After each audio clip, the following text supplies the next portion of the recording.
Advent of the Mahdi. سأحاول إن شاء الله تعالى أن أركز في الموضوع على المحاور التالية. أولا سنتكلم عن تعريف المهدي من خلال الأحاديث الصحيحة. I'm going to try to stick to the following points in my topic regarding the Mahdi. So the first point is the definition of who is the Mahdi according to the authentic Hadith. ثم في المحور الثاني نتكلم عن درجة أحاديث المهدي، يعني من ناحية صحتها وقوتها. And then the second point we're going to cover is the authenticity of the Hadith regarding the Mahdi. والمحور الثالث عن الاعتقاد في المهدي عند أهل السنة والجماعة. And then the third point is the belief, the Aqeedah that Ahl al-Sunnah wal Jama'ah have regarding the Mahdi. ثم نتكلم عن المهدي، هل يترتب على الاعتقاد فيه عمل، يعني هل يترتب على اعتقادنا بظهور المهدي عمل ما، هل يجب علينا شيء؟ And then the fourth point is are there any actions that are dependent upon our belief regarding the Mahdi? Does our belief regarding the Mahdi necessitate us to do any particular action? ثم نذكر من التاريخ الإسلامي دعاوى المهدوية، أي الأشخاص الذين ظهروا وادعوا أنهم المهدي. And then the next point, the fifth point is that we're going to look at history and throughout history and how various people came and they claimed that they were the Mahdi. ثم نتكلم عن المهدي وخلافة داعش. And then after this we're going to talk about Mahdi and the relationship of the Mahdi with Daesh, with ISIS. فإذا هذه هي المحاور، ونحاول التركيز على الموضوع قدر الإمكان. أولا، من هو المهدي حسب الأحاديث الصحيحة الثابتة؟ So the first point that we want to cover is who is the Mahdi? Who is the Mahdi according to the authentic Hadith? المهدي هو خليفة عادل مسلم سيولد إن شاء الله تعالى، فهو لم يولد الآن ولا يوجد الآن، وإنما سيولد ولادة طبيعية في الزمان الذي سيكون فيه. So the Mahdi, he's a Khalifa, he will be just, he will be Muslim, and he will be born. So he isn't born right now, he isn't present right now, rather he will be born and given birth to in a natural human way, and he will be present in the time that he comes. وسيتولى الحكم بمبايعة المسلمين له ويحكم بالعدل. And he will take over or have the authority and the leadership due to the Muslims giving him the pledge of allegiance, and then he will rule with justice. ويحكم 7 سنين. And he will rule for 7 years. ويملأ الأرض عدلا كما ملئت ظلما وجورا. And he will fill the earth with justice, just as the earth has become full with oppression and darkness. وينزل عيسى ابن مريم في وقته. And also Isa ibn Maryam, he will also come down and descend at the time when the Mahdi is here. وقبل ذلك يظهر الدجال، يخرج الدجال فينزل عيسى ابن مريم، فالمسلمون يقاتلون الدجال.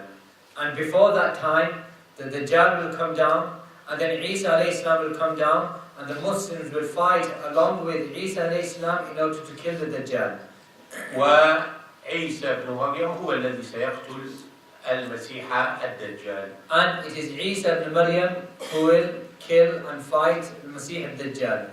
هذا باختصار ما ثبت في الأحاديث الصحيحة عند أهل السنة والجماعة فيما يتعلق بعقيدة المهدي. So this, as a summary, is the belief of Ahl al-Sunnah wal Jama'ah, which has been rated and established in the authentic Hadith. ولا شك أن هذا الموضوع فيه كتب لمن أراد التفصيل. هناك رسالة ماجستير من جامعة أم القرى عن المهدي لأحد علماء الهند اسمه عبد العليم بن عبد العظيم، وهو يعتبر من أفضل الكتب في هذا الباب.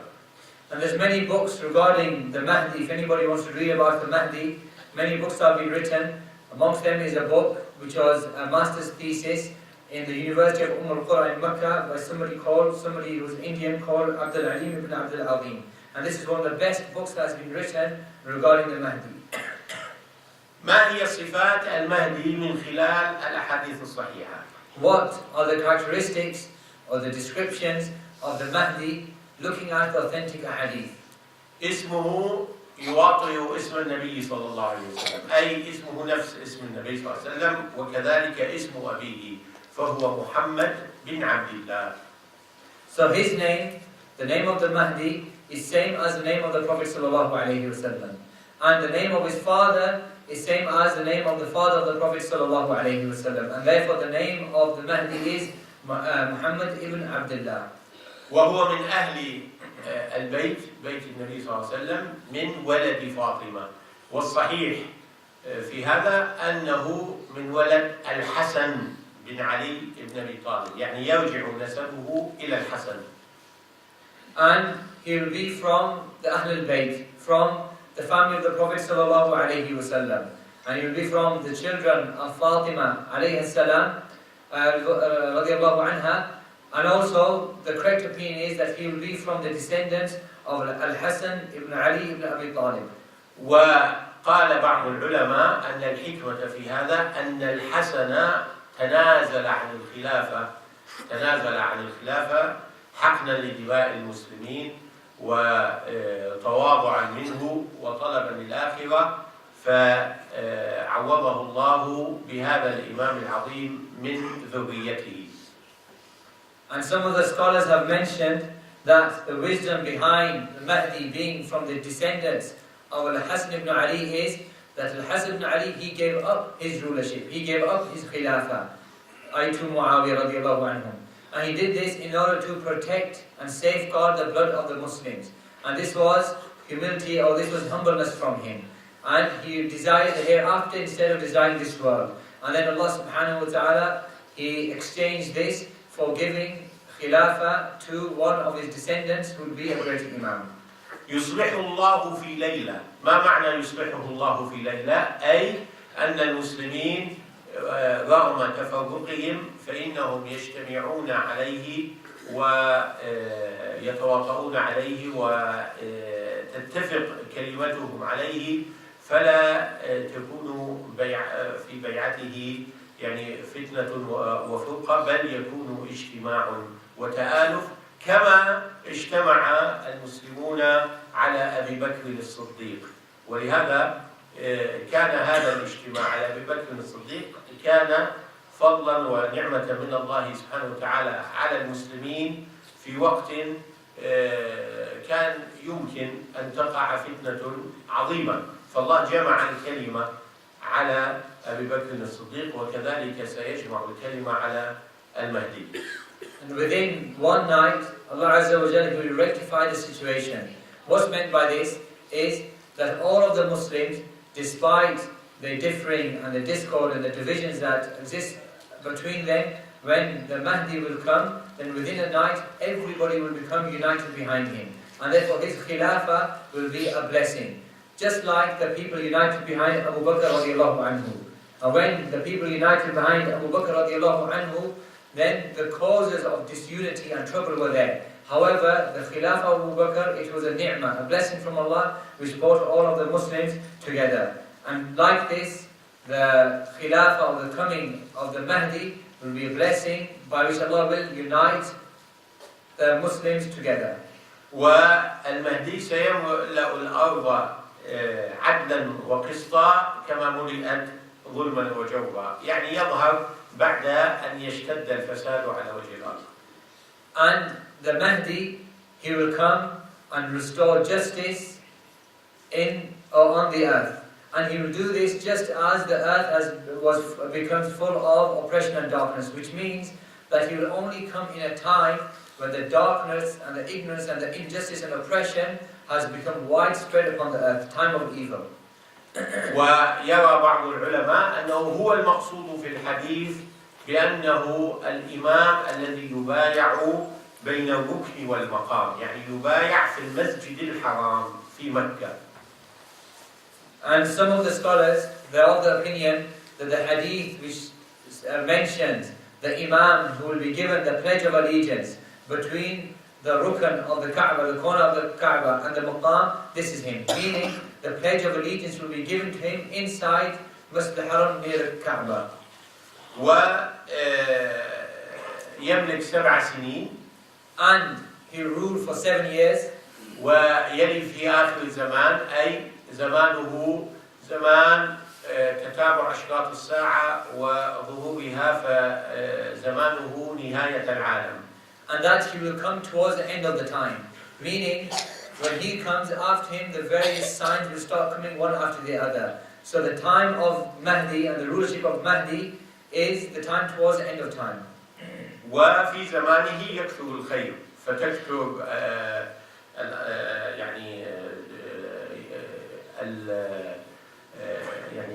يكثر المال حتى أنه يحثو حثوا ولا يعد عدا عندما يعطي العطاء للناس.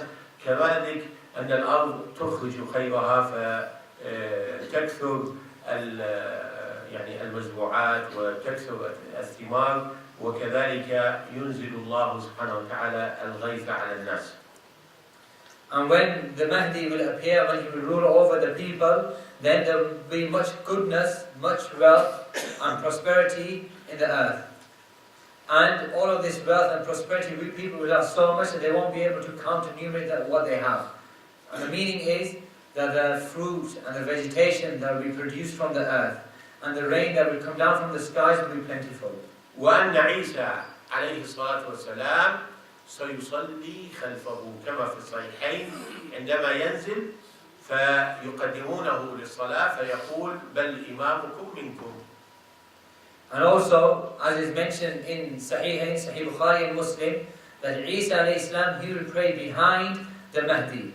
And this is mentioned in the Hadith that they will come together and the people will push Isa alayhi salam forward in order to lead the prayer. But he will say rather, your Imam who is from you, he should be leading the prayer. إذن هذه صفات المهدي كما وردت في مجموع الأحاديث الصحيحة. So these are the descriptions and the characteristics of the Mahdi which are found and mentioned in the authentic Hadith. النقطة الثانية في هذه المحاضرة مرتبة حديث المهدي. The second point in this lecture is what is the grading in terms of authenticity of the Hadith regarding the Mahdi. أحاديث المهدي بمجموعها قال عدد من العلماء بتواترها، أي أنها أحاديث متواترة بالمعنى العام الذي فيه إثبات ظهور المهدي. And a number of scholars have said that the hadith which speak about the coming and the advent of the Mahdi are mutawatir. The general meaning of the word being many, many different narrations. And all of these various different narrations, through different chains of narrations, all of them point towards the authenticity of the advent of the Mahdi. طيب كم منكم يحتاج إلى شرح معنى المتواتر؟ How many amongst you needs the word mutawatir to be defined? شرحتم في الدرس السابق؟ نشرح؟ شرحته بالترجمة. يعني تعرفون معنى التواتر، يعني بمعنى أن هذه الأحاديث رويت من وجوه كثيرة جدا بحيث يستحيل تكذيب هذه الروايات بمجموعها. So the meaning of mutawatir is that these hadith, they have been narrated through many different angles of many different chains of narrations, and there are so many such that it's impossible for us to say that there is any doubt in the authenticity of these hadith. هناك عدد من العلماء قالوا بتواتر أحاديث المهدي مثل القرطبي، المزي، ابن القيم، ابن حجر، السيوطي وغيرهم. هؤلاء قالوا بأن هذه الأحاديث متواترة. And there are various scholars who have said that these ahadith regarding the Mahdi, they are mutawatira. Amongst them, Al-Qurtubi, Mizzi, Ibn Qayyim, Ibn Hajar, Ibn Hazm, and other than them. وهناك علماء كثيرون جدا قالوا بتصحيحها، لم يصرحوا بالتواتر لكن صرحوا بأنها صحيحة. And then there are other scholars who have said that the hadith regarding the Mahdi, they are sahih, they are authentic. But they didn't clearly say that they are mutawatir. يعني مثل سفيان الثوري، ابن حبان، ابن كثير، وقبله ابن تيمية، ابن القيم، وهكذا من المعاصرين الألباني وابن باز وأحمد محمد شاكر وغيرهم كثير. طيب، مع ذلك فإن هناك من قال بضعف أحاديث المهدي. And despite this, these many scholars who have said that the hadith are either mutawatir or at least authentic, then there are some who said that the hadith regarding the Mahdi are weak. وهذا القول ليس قولا مشهورا ولا قولا صحيحا معتمدا، لكنه موجود حتى أن شيخ الإسلام ابن تيمية رحمه الله أشار إليه في كتابه منهاج السنة، فقال هناك طائفة أنكروا أحاديث المهدي، وهو كان يقصد من أهل السنة، لأن الشيعة لا ينكرون أحاديث المهدي. So despite this, there are people who say that the hadith regarding the advent of the Mahdi are da'if or weak. And means that these people exist. However, this opinion of theirs isn't correct and it's not accepted.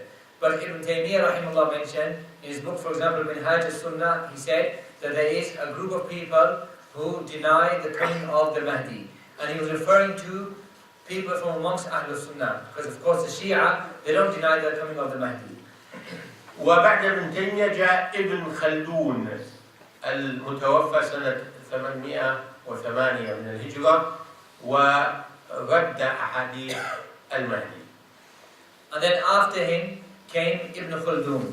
And Ibn Khaldun, he died in the year 808 years of the Hijri. And he rejected the hadith of the Mahdi. وهو عالم مشهور، مؤسس علم الاجتماع ومؤرخ كبير، لكنه ليس مختصا في علم الحديث، ولهذا كثر رد العلماء عليه. And Ibn Khaldun was a famous scholar, a famous historian, a famous scholar of sociology, if you want to call it, but he wasn't somebody who was an expert in this field, and for this reason many of the scholars rejected his speech regarding this. وكان من الأسباب التي حملت ابن خلدون على إنكار أحاديث المهدي كثرة فتن ادعاء المهدوية في المغرب العربي في شمال أفريقيا، وهو ابن خلدون من هناك، فكان يعايش هذه الفتن المتعاقبة في ادعاء المهدوية. And one of the reasons which caused Ibn Khaldun to reject the hadith of the Mahdi is because of the fitan that he used to see when many people came, especially in North Africa, claiming to be the Mahdi. So because of the various claimants to being the Mahdi, and how then the afflictions came and the people were tried because of these people claiming to be the Mahdi, he ended up rejecting the hadith of the advent of the Mahdi. لكن يعني الخلاصة الآن أن أحاديث المهدي صحيحة متواترة، لكن هنا ملاحظة يجب أن ننتبه إليها. The point is, as a summary, that the hadith regarding the advent of the coming of the Mahdi are mutawatira, many different hadith, different chains of narrations from different companions, and they are authentic. However, there is a point here that we have to pay attention to. الأمر المهم الذي يجب أن ننتبه إليه أن هذا الحكم في القول بتواتر أحاديث المهدي أو بصحتها إنما متعلق بأصل إثبات المهدي. أصل القول بأنه سيكون هناك في آخر الزمان إمام اسمه المهدي. The point that we have to pay attention to is the hadith that we're referring to, which are authentic and mutawatir, then it's referring to the advent of the Mahdi, the coming of the Mahdi, meaning that it affirms that there will be an imam whose name will be the Mahdi. أما التفاصيل فيجب أن ندقق فيها وننظر في هذه الأحاديث كل حديث على حدة، فننظر هل هذا الحديث صحيح أم ضعيف أم موضوع مكذوب. As for the characteristics and the details about the Mahdi and the description of the Mahdi, then these hadith, each one has to be studied and analysed, and we have to check that this hadith, is it authentic, is it weak, or is it a fabrication. وإقرارنا واعتقادنا بأصل قضية المهدي لا يعني أن نقبل هذه التفاصيل بإطلاق أو لا ندقق فيها أو أن نكون ملزمين بقبول كل ما ورد في المهدي. لا تلازم بين الأمرين. Just because we accept and we affirm the coming and the advent of Mahdi, that there will be a Mahdi, a leader who is the Mahdi, this doesn't necessarily mean that now we have to accept every single thing that is mentioned about him in terms of details and characteristics, or that we don't look into authenticity and analyze each hadith individually regarding the descriptions and the finer details of Mahdi. نستطيع أن نضرب على هذا مثالا واقعيا من أجل تقريب الفكرة. لو جاءنا شخص الآن وقال مثلا في وسط البلد حصلت هناك حادثة بين سيارتين. And we can give an example in order for us to understand it in an easier way. If, for example, somebody said that in the middle of a particular country or a particular land, there was an accident between two cars. وثم جاءنا ثاني وثالث ورابع فصار الخبر عندنا يقينيا متواترا. And then a third, fourth, fifth, and more people came, every single one of them affirming that there is an accident that took place. So now this information, or this news of the accident between the two cars, is something we know by certainty. It's now mutawatir. ولكن نحن غير ملزمين بأن نقبل التفاصيل التي يذكرها كل واحد منهم على حدة. But at the same time, this doesn't mean that now we have to and we are obliged to accept the information that every single one of them gives independently and individually regarding the details of the accident. شخص يقول الذين قتلوا مثلا في الحادث ثلاثة والآخر يقول 10 وهذا يقول إن السيارة كان لونها مثلا أحمر والثاني يقول السيارة لونها أبيض. فهكذا هناك تفاصيل كثيرة نحن غير ملزمين بها، بل يجب أن نتثبت من هذه التفاصيل ونتأكد، لأن هؤلاء الذين نقلوا قد يكون بعضهم يبالغ في النقل وبعضهم قد يكذب وبعضهم قد يتوهم أشياء لا حقيقة لها، فلا بد أن ندقق في التفاصيل. فإذا رددنا هذه التفاصيل لا يستطيع أحد أن يلزمنا بماذا؟ بأننا قبلنا بأصل وقوع الحادثة. وهذه القاعدة نبه عليها ابن حزم رحمه الله تعالى، فقال أن اختلاف الشهود في الشهادة عند القاضي، اختلاف الشهود في تفاصيل الشهادة لا ينقض أصل شهادتهم. So just because we accept and we affirm the coming and the advent of the Mahdi doesn't necessarily mean that now we are obliged to accept the details or the characteristics or the minute details that are mentioned regarding the Mahdi without checking and analysing every single one. So in this example of the accident between the two cars, even though various people have come and they have all affirmed the accident, it doesn't mean now we have to accept every single one of their statements individually about the accident. So one person comes and he says that 3 people died. The other individual, he says that 10 people died. This one says that the car was red. That one says that the car was white. So it doesn't necessarily mean that now we have to accept each one of these people in terms of what they have told. And this is because there might be a person who is exaggerating amongst them. There might be a person who imagines something to be like something, and that isn't the reality. There might be another person who is lying and making up these and is fabricating.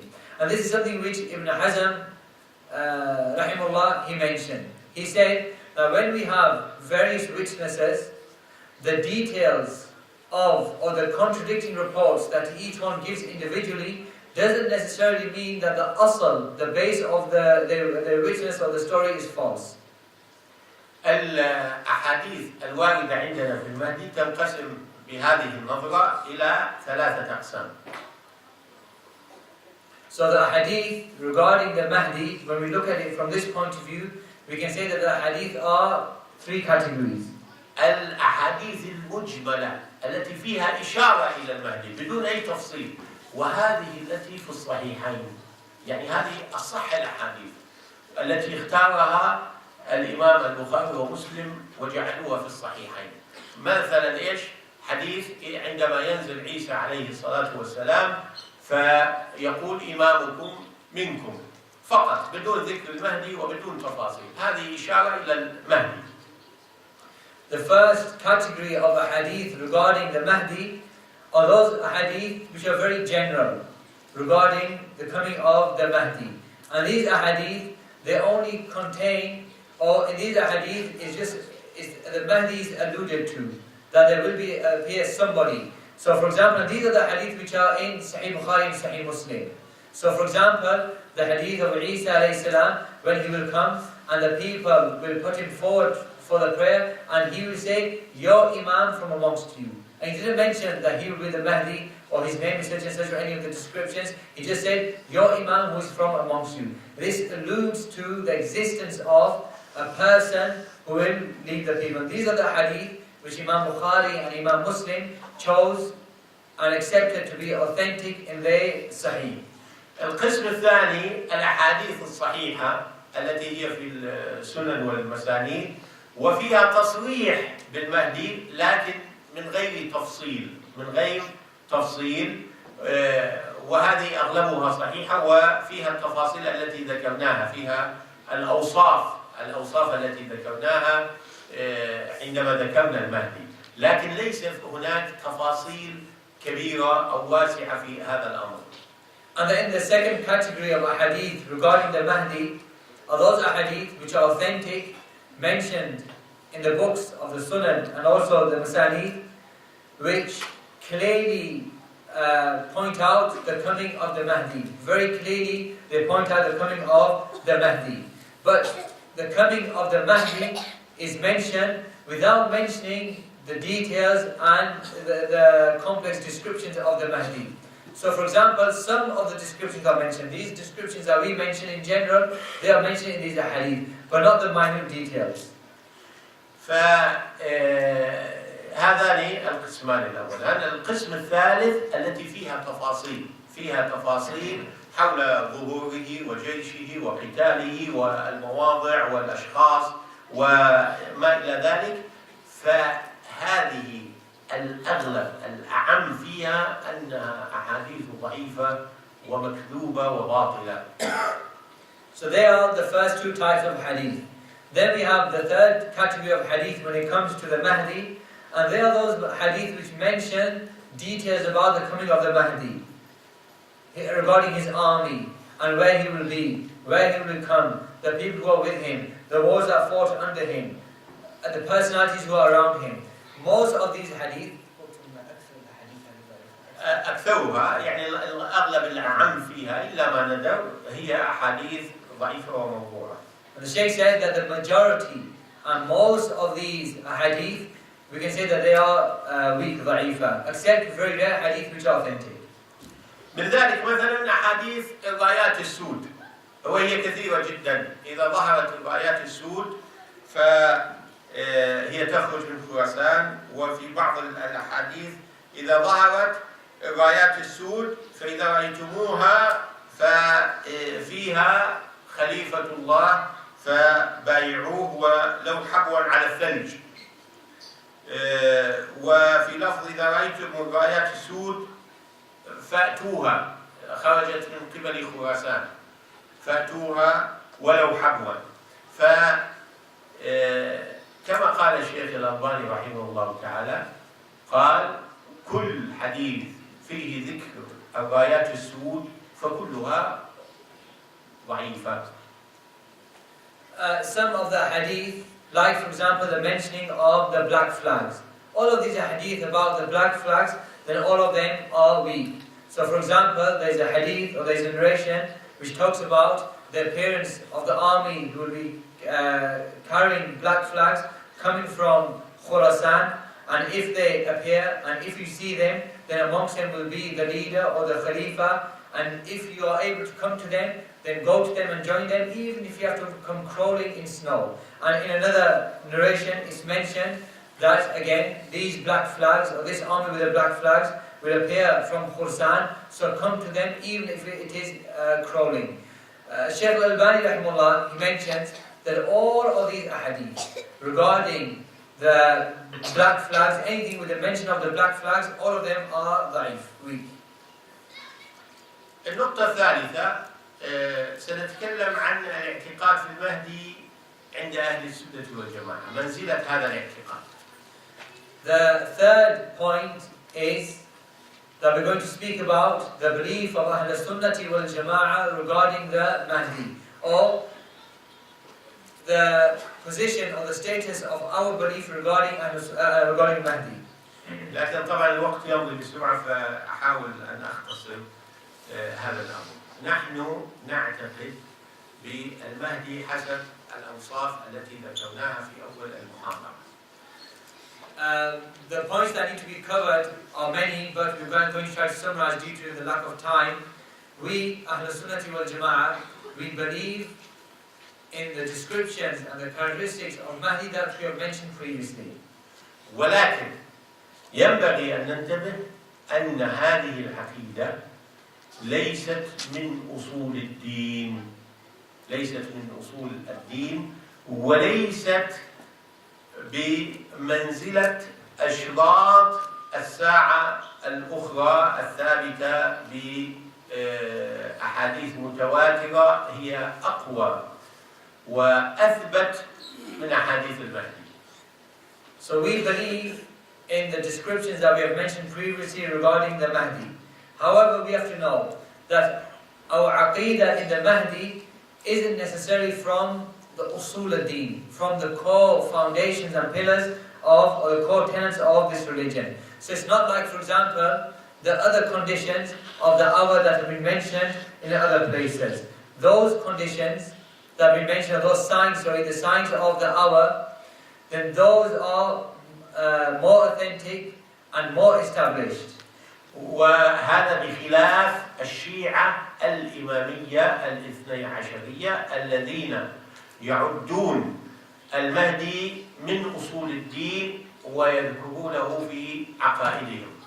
So this is in opposition to those Shia, the Shia Imamiyya Ibn Ashariya, and they hold that the belief of the Mahdi is from the core tenets and the principles and the foundations of the Aqeedah. أما أهل السنة فذكروا أشراط الساعة في عقائدهم، ذكروا المسيح الدجال، ذكروا يأجوج ومأجوج، وذكروا نزول عيسى ابن مريم عليه الصلاة والسلام. As for Ahl Sunnati wal Jama'ah, they have mentioned the various signs of the establishment of the hour. So they mentioned, for example, the appearance of Masih al-Dajjal, and the coming of Ya'juj and Ma'juj, and the descending of Isa ibn Maryam. ولكنهم لم يذكروا المهدي في كتب الاعتقاد، وهذه ملاحظة مهمة يجب أن نقف عندها طويلا. But at the same time, they didn't mention the coming and the advent of the Mahdi in their books of Aqeedah. And this here is an important point that we have to contemplate. فلم يذكر أمر المهدي الإمام أبو جعفر الطحاوي في عقيدته المشهورة العقيدة الطحاوية. So for example, Imam al-Tahawi in his Aqeedah, in his famous Aqeedah, al-Aqeedah al-Tahawiyya, he didn't mention the coming of the Mahdi. ولا قبله أبو الحسن الأشعري رحمه الله، ولا بعد ذلك ابن قدامة المقدسي.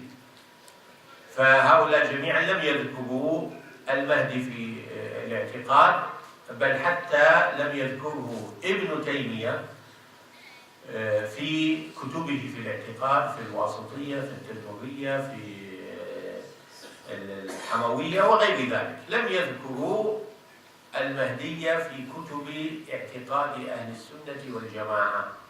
And also other scholars, for example, Abu al-Hasan al-Ash'ari in his book of Aqeedah, and Ibn Qudama al-Maqdisi in his books, they didn't mention the coming of the advent of the Mahdi. And also Shaykh al-Islam ibn Taymiyyah rahimahullah in his books, Al-Wasitiyya, Al-Tadmuriyya, Al-Hamawiyya, and these books, we don't find these scholars mentioning the advent of the coming of the Mahdi. وتفرد بالإشارة إلى المهدي في كتب الاعتقاد، تفرد بذلك الإمام البربهاري في رسالته في السنة، فأشار إلى المهدي إشارة ولم يصرح. However, Al-Imam al-Barbahari, he mentioned, and he was one of the very few who mentioned the coming or the advent of Mahdi in his book of Aqeedah called As-Sunnah. And he merely alluded to him without directly, clearly, explicitly talking about the Mahdi. وأول من ذكر المهدي في كتب الاعتقاد هو الشيخ السفاريني المتوفى سنة 1188 من الهجرة، يعني قبل أقل من 300 سنة. هذا الشيخ ذكر المهدي في كتابه في الاعتقاد. And the first person who explicitly and clearly mentioned the coming of the Mahdi in his book of Aqeedah was As-Safarini, who came in 1188 years of the Hijri, i.e. just under 300 years ago. ورد عليه ابن بدران، لكن ليس عندنا وقت لشرح الرد عليه، وبين أن هذا لا يوجد في كتب اعتقاد أهل السنة والجماعة، وأن هذا دخل عليه بالتأثر بدعايات الرافضة. But at the same time, Ibn Badran, Ibn Badran al-Hanbali, from the scholars of the Hanabila, he refuted and criticized As-Safarini for mentioning Al-Mahdi and making the issue of Mahdi from the core tenets of the Aqeedah. And the issue is long and we don't have time to discuss it. النقطة الرابعة في هذه المحاضرة أن نقول أن المهدي من باب الأخبار وليس الأحكام، فلا يترتب عليه عمل. نشرح هذا؟ نشرح. طيب نشرح. يعني الدين كله، كل ما جاء في الكتاب والسنة ينقسم إلى قسمين: قسم يقال له الأخبار، وقسم يقال له الأحكام أو إنشاءات، إما أخبار وإما إنشاءات. الخبر الواجب إزاءه التصديق، إن كان من مصدر صدق لا شك من الكتاب والسنة فآمنا وصدقنا بالخبر. لكن هذا الخبر لا يبنى عليه عمل مباشر، وإنما يكتفى به بالتصديق. يعني الآن بخلاف ماذا؟ بخلاف الإنشاءات. الإنشاءات أي الأحكام لابد هنا من العمل، ولا يقابل بالتصديق والتكذيب، وإنما يقابل بماذا؟ يقابل بالامتثال. مثال على ذلك. نعم تفضل. The Shaykh said that with regards to, and this is the fourth point now, with regards to our belief in the Mahdi, then we say that this is from the angle of akhbar and not from the angle of ahkam. And the meaning of this is that the religion, all of it, all of the texts that come in the religion, we can divide them into two main categories. Either they are akhbar or either they are ahkam or insha'at. Akhbar is information. Information, and the obligation upon you is to believe and accept in this information. As long as the information comes, of course, from authentic sources, from the book, the Quran and the Sunnah, then the obligation upon us that we accept it and we testify to its truthfulness. As for the other type, which is the ahkam or the insha'at, then these contain a request, or they are pieces of information upon which certain actions are necessary, and therefore the obligation here isn't to merely testify to the truthfulness of this information, but rather to fulfill the actions which this text necessitates. مثل ماذا الأخبار؟ الله سبحانه وتعالى في كتابه أخبرنا عن نفسه المقدسة، أخبرنا عن الملائكة، عن الرسل، عن الجنة، عن النار، عن بداية العالم، عن نهاية العالم، عن الأمم السابقة، عن قصص المرسلين مع أقوامهم. كل هذه الأمور أخبار، الواجب علينا التصديق. ليس هناك عمل مباشر مطلوب بناء على هذا، وإن كان يترتب طبعا على الاعتقاد بعد ذلك وعلى التصديق أشياء معنوية، لكن كعمل مباشر ليس المطلوب العمل، وإنما المطلوب التصديق. So as an example of those texts in the Quran which are akhbar, it is only information, and there isn't any explicit action that is linked to these texts. For example, Allah Azza wa Jal, He informed us of His sacred essence, and He told us about the angels and His messengers and Jannah and the fire and the beginning of creation and the stories of the previous nations. In all of these pieces of information, or in all of these texts, there's no explicit action that they necessitate that now we have to start doing. Of course, there's a link to a person's Aqeedah and then how it results in our actions, but in terms of a direct, explicit action that has to be done as a consequence to these pieces of information, then this doesn't exist. So the obligation with regards to the akhbar like this is tasdeeq, that we testify and accept to it being the truth. أما الأحكام أو الإنشاءات فمثل قوله تعالى أقيموا الصلاة وآتوا الزكاة. فهنا إذا قال لك أقيموا الصلاة وآتوا الزكاة ما تقول صدقت أو كذبت، ماذا تقول؟ إنما يعني تمتثل بالأمر فتقيم الصلاة وتؤتي الزكاة. فإذا هذا الحكم أو هذه الصيغة يبنى عليها العمل والفعل. نعم. As for the ahkam or the insha'at, texts which contain a request upon which actions explicitly have to be carried out or done, then for example the saying of Allah, Aqeemus Salah, establish the prayer, or give a zakah, donate a zakah. These type of texts, you don't say that we affirm to their truthfulness, or we don't affirm to their truthfulness. Rather, the obligation upon you is to fulfill those actions that they have come with. أظن الفكرة واضحة.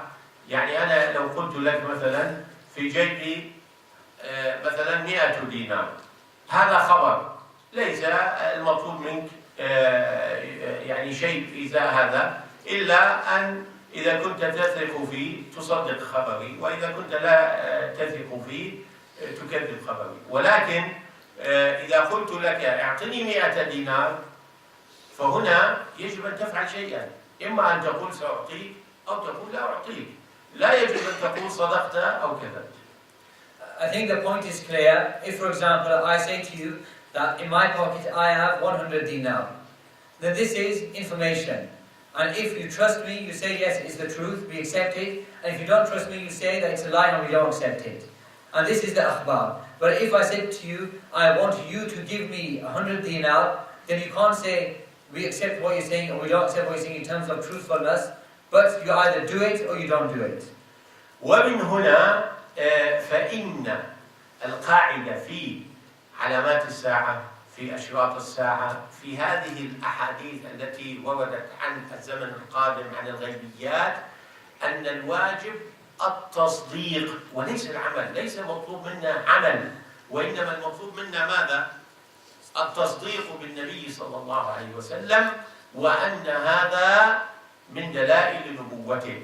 فهناك ما أخبر به وظهر، وهناك ما أخبر به ونحن موقنون بظهوره، مصدقون بظهوره ولو بعد حين. So the point here is that all of the signs of the hour, everything that we have been told regarding the signs of the hour, and that which will occur in the future, and also the matters of the unseen, that our obligation towards all of these texts is that we affirm and we testify to their truthfulness, that they are the truth. And that each one of these texts or pieces of information are an evidence or a sign or an indicator to the truthfulness of the prophethood of the Prophet sallallahu alaihi wasallam. Some of these signs and some of the indicators of the hour have appeared, and some of them they haven't appeared, but we are absolute certain to their truthfulness.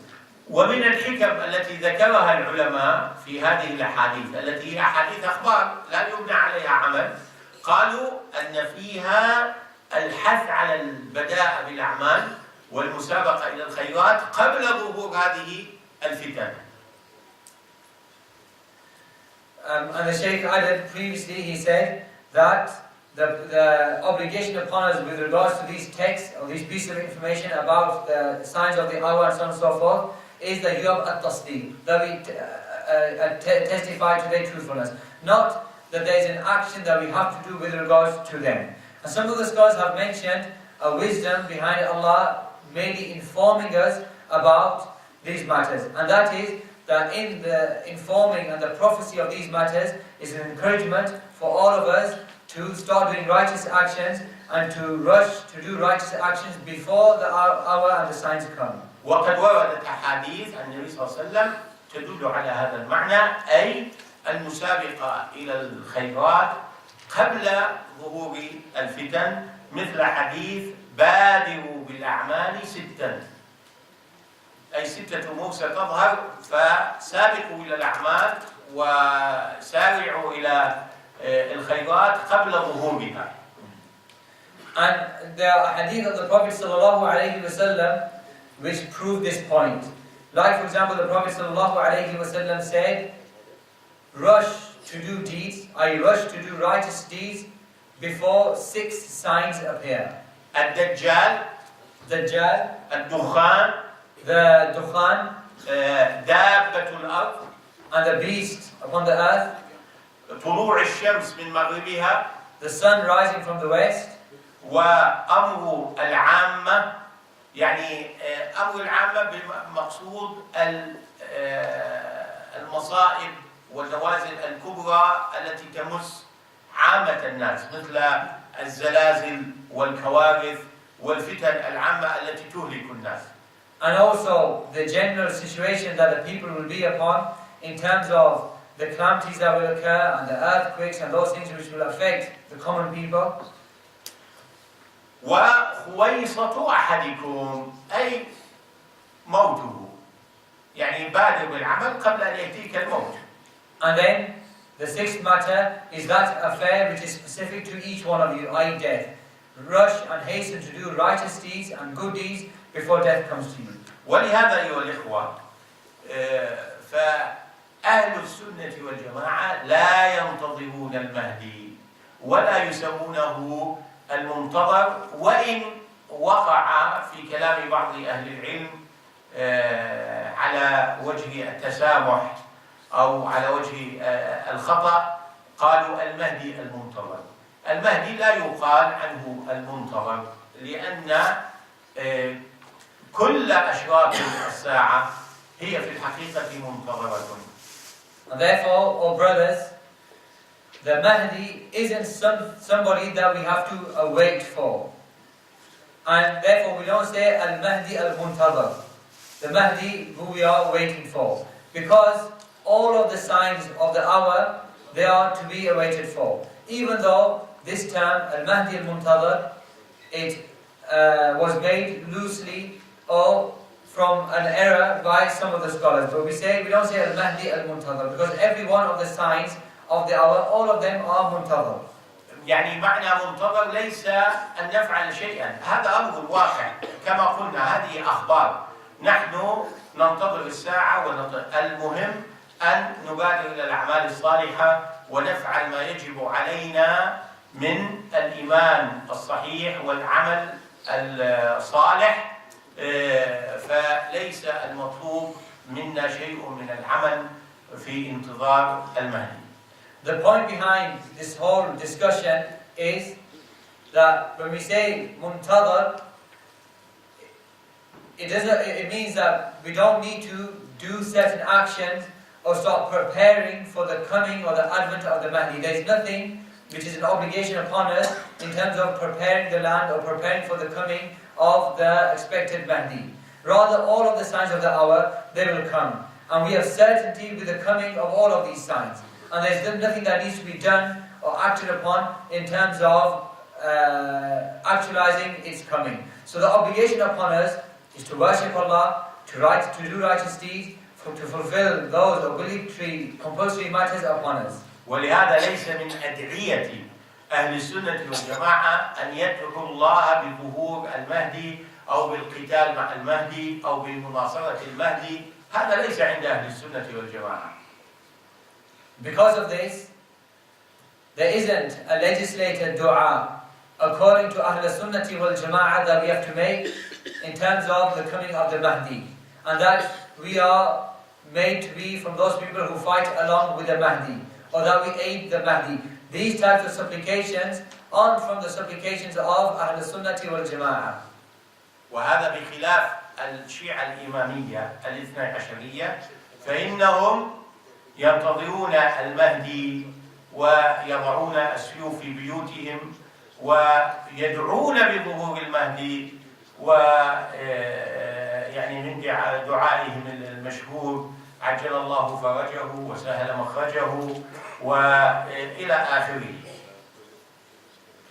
This is in opposition to the Shia Imamiyya, because they await the Mahdi and they have their swords hung up in their houses waiting for the Mahdi, and they supplicate for the coming of the Mahdi. And from amongst their famous supplications is that they say, may Allah bring out the Mahdi as soon as possible, and may Allah make easy his appearance. وبالعكس يعني نفهم من الأحاديث أن المطلوب من المسلم أن يتجنب هذا الأمر ولا يتمناه. لماذا؟ لأن ظهور المهدي مرتبط أيضا بماذا؟ بظهور الدجال، لأنه إذا ظهر المهدي بعد ذلك سيظهر الدجال، والدجال فتنة عظيمة، ونحن في الصلاة نقول اللهم إني أعوذ بك من فتنة المسيح الدجال. وعلامات الساعة الكبرى وهذه أمور عظيمة جدا وهائلة، والفتن فيها كبيرة، فالإنسان يتمنى السلامة ويتمنى أن يموت على عقيدة التوحيد قبل أن تظهر هذه الفتن المتعاقبة الكبيرة التي يعني ينخدع بها كثير من الناس فيتبعون الدجال ويهلكون، والإنسان لا يعرف أين تكون السلامة، فلا بد أن يبتغي السلامة في دينه ويبتعد عن الفتن.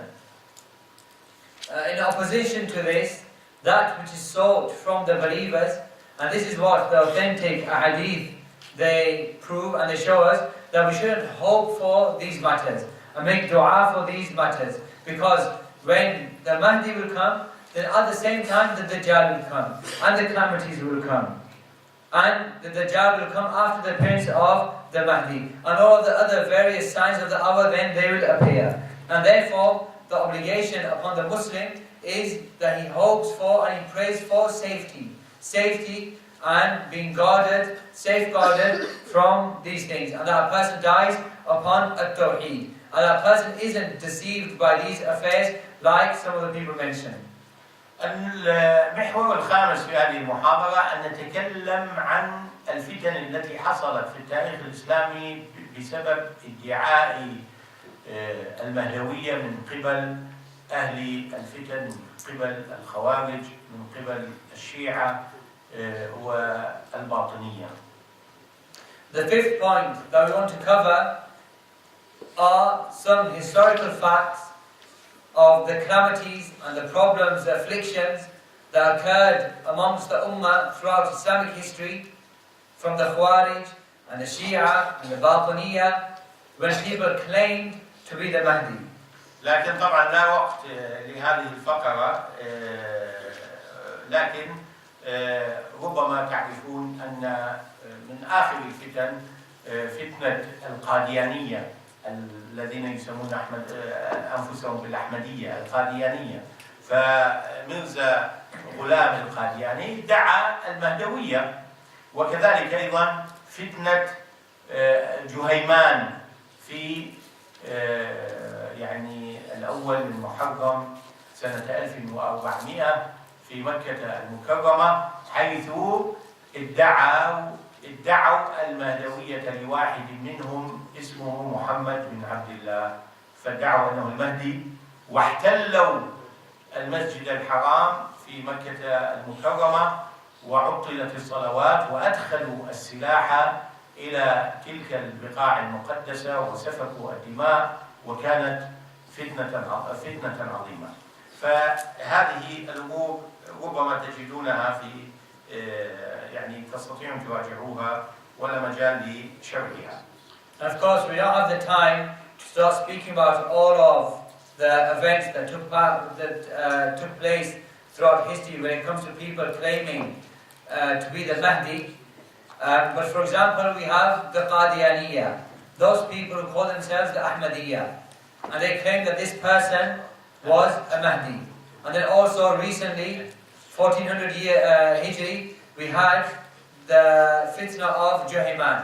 And Juhayman was a person who occurred, or who was in Mecca in the first of the sacred month of Muharram, and his name was Muhammad ibn Abdullah, and they claimed that he was the Mahdi. So they took over the Masjid al-Haram in Mecca, and they brought their weapons into this sacred place, and the prayers were stopped because of this claim, and much blood and many lives were lost because of this person being the Mahdi, despite this place, al-Haram, being sacred and being a sanctity.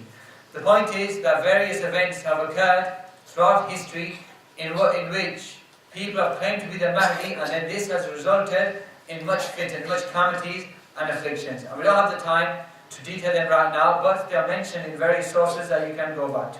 وهذا الهدف من هذا، كنت أريد أن أفصل في ما حصل في التاريخ الإسلامي من فتن عظيمة وسفك دماء وقتل باسم المهدي، وكل بين فترة وأخرى يظهر شخص ويدعي أنه المهدي. هذا يدلنا على خطورة هذا الأمر، فنحذر من الاستجابة لمثل هذه الدعوات والانخداع بها أو قبولها، ونعلم أن هذه من الأوهام ومن الفتن التي يجب مجانبتها. The point or the intended objective behind mentioning all of this, and I wanted to speak about the fitan and the calamities and how much blood was spilled and life was lost because of people claiming to be the Mahdi. The point behind all of this is the danger or the severe nature of this affair when people come and they claim to be the Mahdi or the other matters which are related to this. And therefore, we don't become fooled or deceived by these people, and we don't follow these fitan. Rather, a Muslim, in ensuring his safety, stays away and avoids these fitan. عندنا 10 دقائق نتكلم عن الفقرة الأخيرة، وهي يعني إظهار فكرة المهدي من أجل دعم خلافة داعش المزعومة. And we have 10 minutes in which we're going to speak about the issue of Mahdi and its relationship to Daesh, to ISIS, and giving towards and supporting Daesh, ISIS. ونحن أول جواب عندنا ما تقدم ما ذكرناه، أن هذه أخبار ليس المطلوب منها العمل. فالآن هم يطلبون من الشباب في العالم أن يلتحقوا بخلافتهم المزعومة في سوريا من أجل إيش؟ من أجل تهيئة الأمور لظهور المهدي.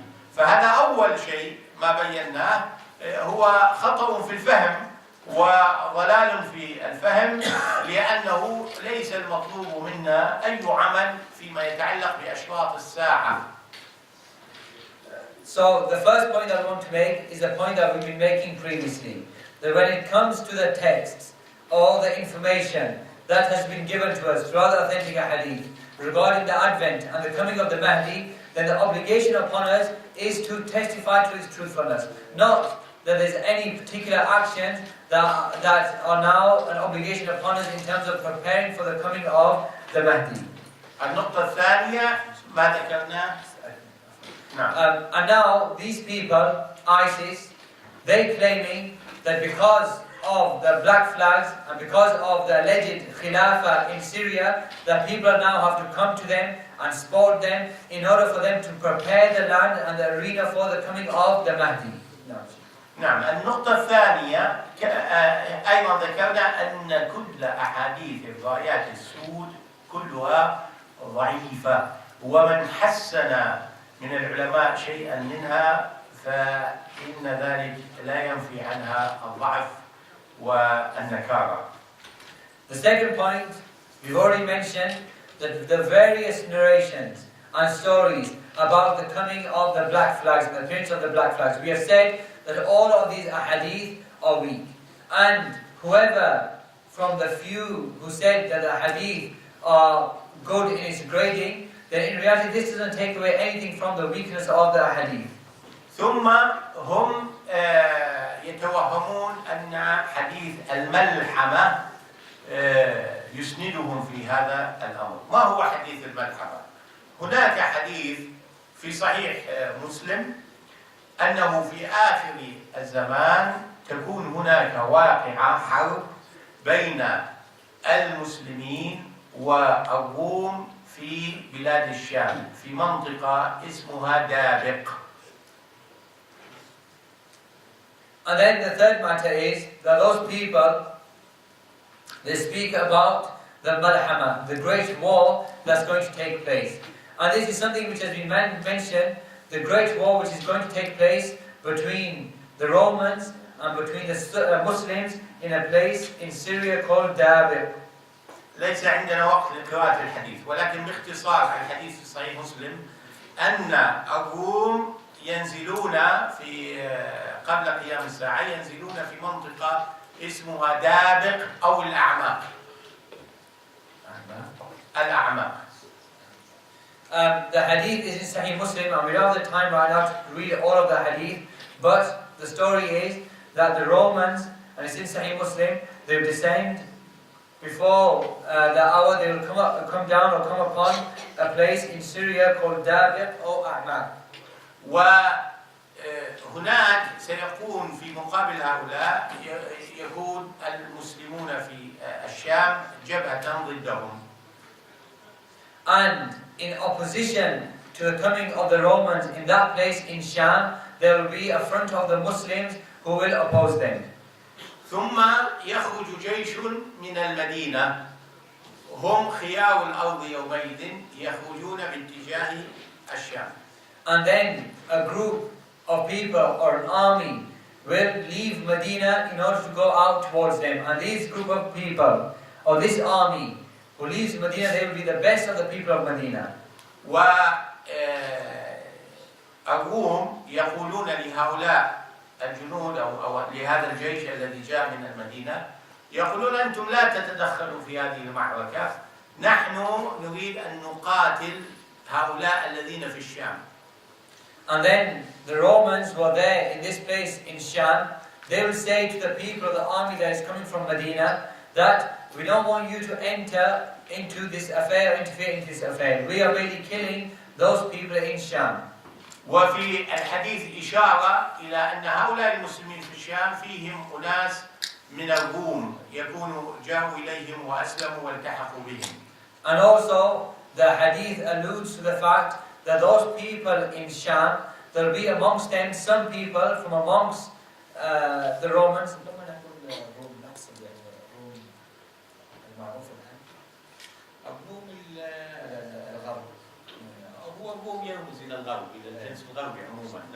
So when we're talking about a room, we're not just talking about the Romans or Rome that is known now, No. but the direction of the West. الوست يعني هو الغرب يعني. Generally the direction of the West.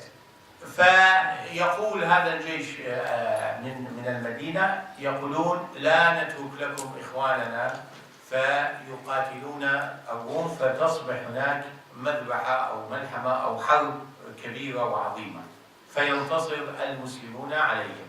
And then the people of Medina will say to these Romans or these Westerners that we're not going to leave you and we're not going to abandon our Muslim brothers, that you fight them and you kill them. And then because of this, the Muslims coming together and fighting the Westerners or the Romans, there's going to be a great war, a great fight that takes place, and the Muslims will be victorious. وسياق الحديث في صحيح مسلم يدل على أن المهدي سيكون في جيش المسلمين في هذا الجيش الذي يخرج من المدينة لأنه بعد ذلك يذكر نزول المسيح. The context of the hadith in Sahih Muslim, it shows that the Mahdi, he will be amongst the army of the Muslims and he will be fighting in the army of the Muslims. And this is because the hadith in Sahih Muslim, it then talks about the appearance of Al-Masih. ودابق منطقة شمال حلب ب 45 كيلومتر شمال حلب والأعماق أيضا في أنطاكيا وهي معروفة في تركيا. And this area called Dabiq, then it's 45 kilometers towards the north of Al-Halab, and the other area, A'maq, then it's in Turkey. والآن داعش بدأت تصدر مجلة باسم ماذا؟ باسم دابق، مجلة دابق باللغة الإنجليزية، إشارة إلى هذه الملحمة التي ستحصل. And now ISIS, Daesh, they've started producing or printing a publication or a journal or a magazine by the name of Dabiq. And this magazine, they publish it in English, alluding towards the great war that is going to take place in Dabiq. طبعا هذا يعني الادعاء هناك وجوه كثيرة تبطله ونستطيع أن نبين أن هذه الفكرة هي فكرة باطلة لا مستند لها. Of course, this claim of ISIS and the war of Dabiq, then there are many angles from which we can falsify the thoughts of the concept that they have, and that it is false. لكن طبعا ضاق الوقت أنا سأحاول أختصر وأشير إلى النقاط بسرعة. أولا لفظ الحديث لا يدل على هذا الوهم إذا أسقطناه على الواقع، فإن الواقع أن الجيوش العربية تحالفت مع الجيوش الغربية على داعش، وليس أنها انفصلت وصارت صفا آخر. We don't have the time to talk about all of this in detail, but I'm going to summarize the points. The first point is that if we look at the wording of the hadith and how the story is mentioned on the hadith, and if in the hadith, and then we compare this to the situation in reality and what's happening on the ground, then we don't find the situation matching the thought or the story of the hadith that those people are saying that it is regarding them. So, for example, we find the armies of the Arabs, they haven't gone and spotted Daesh, ISIS. Rather, they have signed treaties with their opposing army in order to fight them. وبعد هذا التحالف صار هناك ضرب وقتل فعلي لداعش وليس خلاف على قتالهم، لم يحصل خلاف على قتالهم. And then after these treaties and these parties that have come together, then there's been a fight against ISIS. And this fight, or this front, is a united front without any difference amongst them regarding the killing and the fighting of ISIS. ثم إن العلماء ذكروا أن هذه الجماعة التي في الشام لا يعني النبي صلى الله عليه وسلم لم يذكرهم، لم يعرف بهم، فقالوا الله أعلم بهم من هم، فتحديدهم مجرد دعوة ويعني افتراء على الله من غير دليل. Also, the scholars have mentioned that in the various ahadith, exactly who this group is in Sham hasn't been mentioned.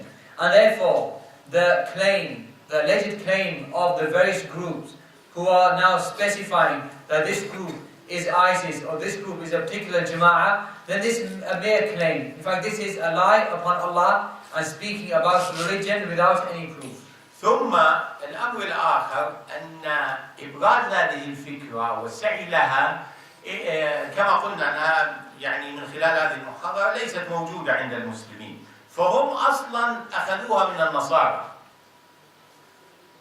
And then after this, trying to justify this story and saying it that it is these groups of people, and we said that this isn't from the Muslims in the first place, but rather those people, they have taken it from the Christians.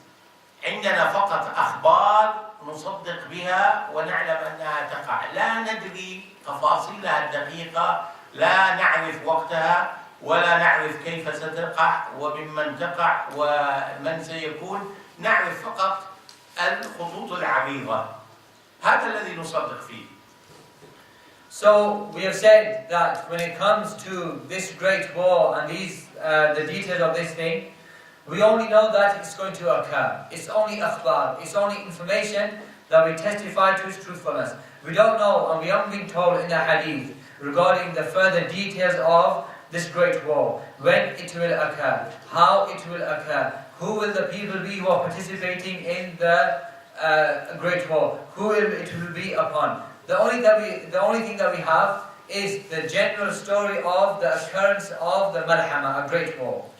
أما هذه التفاصيل فهم أخذوها من عقيدة النصارى.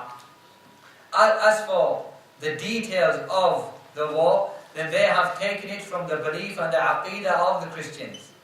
فيما يعرف عندهم بماذا؟ بهار مجدون، هار مجدون Armageddon. هذه نعم. The story of the Armageddon. اي نعم، لكن العرب اعتادوا على كتابتها بالهاء، هار مجدون، لأنها باللاتينية هي بالهاء، لكن بالإنجليزية تبدأ بأي.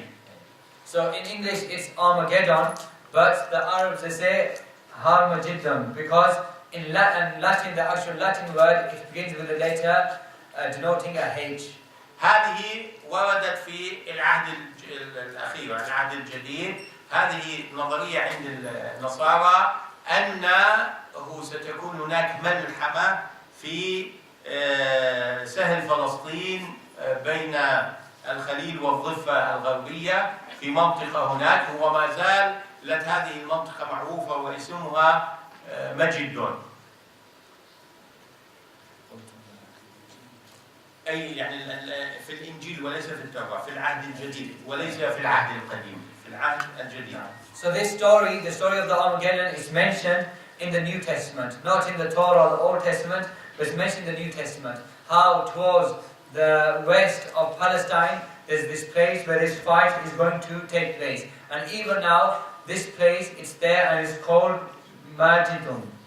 وهذه النظرية تقول أن عيسى ابن مريم سيرجع وسيوحد بين اليهود والنصارى وسيقاتلون الكفار على وجه الأرض جميعا، ويقصدون بذلك الوثنيين، يقصدون المسلمين، وسينتصرون عليهم وسيقيمون مملكة الرب. هذه فكرة هذه النظرية، وهي نصرانية واليهود الآن تبنوها أيضا مع أنهم لا يعترفون بالعهد الجديد. And this theory of theirs, or this story, it says that in this place, Isa alayhi salam, he's going to come and he's going to unite the Jews and the Christians, and that the Jews and the Christians, they will fight the disbelievers. And when they say disbelievers, they are referring to either the pagans or the Muslims, and then how the state of the Lord or the country of God will be established. So this story, or this belief, is something which is within the beliefs of the Aqeedah of the Christians, even the Jews. Even the Jews, they don't have this Aqeedah mentioned in the scriptures, but they've taken it on and they've made it a part of their tradition. وهذه العقيدة لما أخذوها المسلمون وحاولوا أن يقلبوها لصالحهم وينزلوا عليها هذه الأحاديث، فبدأوا يفكرون مثل النصارى أن هناك يعني مؤامرة وتخطيط وأننا سنفعل ثم بدأوا أيضا يكذبون بماذا؟ بوضع التواريخ، وألفوا كتب وضعوا بالضبط متى سيهدم بيت المقدس، متى ستقع هذه الملحمة. وطبعا هم قالوا في بداية التسعينات، ثم قالوا في 1999، ثم قالوا في 2012. بين كل ما يتقدم الزمن يتبين كذبهم يغيرون قليلا وينتظرون. الآن آخر شيء هم قالوا في 2014، والحمد لله 2014 انتهت هذه السنة ولم تحصل هذه. الآن قالوا لا، نحن نقول احتمالا من 14 إلى 17. الآن مددوها كم سنة. هكذا يضحكون على عقول البسطاء. So the Jews, they then took on this story and then they held it to be from their traditions or from their religion. And it's the Jews and the Christians who are now preparing for this great war, and that they have to have a vision and a plot and a strategy for this war. And they've made up lies. They've written books in which they have fabricated history in order to serve their interests and their advantages. So they've said, for example, on this particular date, Bayt al-Maqdis is going to be destroyed and the Great War is going to take place. And you find them, they keep changing the date. So first they said it was going to occur in the 90s. And then they said 1999. And then when it didn't occur in 1999, they said 2012. When it didn't occur in 2012, then the last opinion that they had is that it was going to occur 2014. And now that 2014 has gone past and we are all safe, now they fabricated a new date and they said no, it's between 2014 and 2017. And this is how they play with the minds of the simple people. والنقطة الأخيرة أن هذه مرتبطة عندهم عند اليهود والنصارى بعقيدة الألفية، أن هذه على رأس كل 1000 سنة تحصل حوادث كبرى في تاريخ البشرية. ولهذا في بداية الألف الأول بدأت الحروب الصليبية على العالم الإسلامي، ثم هذه الألفية الثانية في بدايتها بدأت حروب جديدة، والساسة والقادة في الغرب خاصة في أمريكا هم يعتقدون بهذه المعركة ويعتقدون بهذا الأمر. أما بالنسبة لنا فنحن لا نعتقد إلا بما ورد في كتابنا وفي سنة نبينا صلى الله عليه وسلم على وجه الإجمال فقط، أو ما ذكر على وجه التفصيل ولكن ليس فيه ذكر الزمان وتحديد الوقت وذكر هذه التفاصيل. فلا بد أن نقف هنا لأن المحاضرة طالت. جزاكم الله خير على حسن استماعكم. والخلاصة أن ربط ادعاء خلافة داعش بقضية المهدي وقضية علامات الساعة ودابق والصراع بين المسلمين والروم، بين الشرق والغرب، بين الإسلام والغرب، لا شك أن هذا من الكذب والوهم والادعاء الباطل والخوف في الفتن التي ستنجلي بعد سنوات ليبدأ أناس آخرون بفتن جديدة. وهكذا هي هذه الدنيا، ابتلاءات وفتن. نسأل الله سبحانه وتعالى أن يحفظنا وإياكم من الفتن ما ظهر منها وما بطن، والحمد لله رب العالمين. So this is something which the Jews and the Christians, they've taken, and it relates to the millennium theory that they have. The millennium theory is that at the head of every 1,000 years there's going to be a great war and great tribulation that take place. So for example, at the ending of the first 1,000 years of Christianity, of course, there was the Crusaders or the Crusade Wars. And then the second 2,000 years, all of these wars that you see, they take place. And this is something which is specific, especially in the second 2,000 years. the second millennium coming from the Americans. So this is something with the Jews and the Christians, they plot and they strategize towards. In order to summarize, and the lecture has gone on, and may Allah reward you for listening attentively and listening well, then we say, we believe in everything which has been mentioned and established in Islamic text, the Quran and the Sunnah, generally speaking. As for the details and the minute descriptions, then we don't enter into it or we don't accept it unless there is a specific evidence for it. And in ending, trying to make up some relation between ISIS and between the coming of the Mahdi, or between the Great War between the East and the West, or the Black Flags, or the Dabit and the War of Dabit, and the war between the Romans, or the non-Muslims and the Muslims, and the East and the West, all of these claims are lies, figments of people's imaginations, and we don't believe in them, and we ask Allah subhanahu wa ta'ala to give us all safety and keep us safe from these tribulations.